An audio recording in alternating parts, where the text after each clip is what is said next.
আসসালামু আলাইকুম। আশা করি আপনারা সবাই ভালো আছেন। আমি আজকে গরুর মাংসের সালাদ তৈরি করছি। তার জন্য এখানে নিয়েছি রসুন কুচি, পেঁয়াজ কুচি আর শুকনো মরিচ। নিয়েছি এখানে জিরা আর মৌরি। আর লাগছে আমার এখানে গরুর মাংস। গরুর মাংসটা আমি রেডি করে ভেজে নিয়েছি। আর এভাবে একটু ভেঙে ভেঙে নেব। নিয়ে ভাজা হয়ে গেলে আমি একটা প্লেটে তুলে নেব। আর আমি পেঁয়াজ আর রসুনটা ভেজে নিয়েছি, শুকনো মরিচটাও ভেজে নিয়েছি। আর জিরা আর মরিচটা ভেজে গুঁড়া করে নিয়েছি। এখন আমি মাংসগুলো এভাবে হাত দিয়ে আরও ভালোভাবে একটু ক্রাশ করে নিব। আর মরিচটাও ক্রাশ করে নিয়ে এভাবে একসাথে পেঁয়াজ আর রসুনটা হাত দিয়ে মাখিয়ে নিলাম।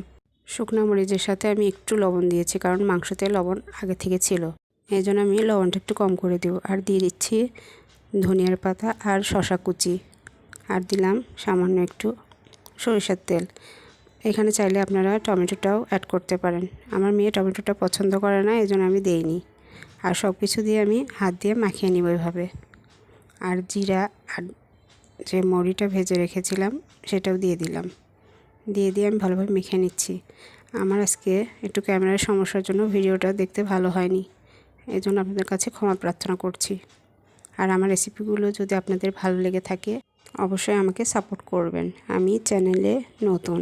আর ওপর থেকে একটু ভাজা তেল ছড়িয়ে দিলাম। সবাই ভালো থাকবেন।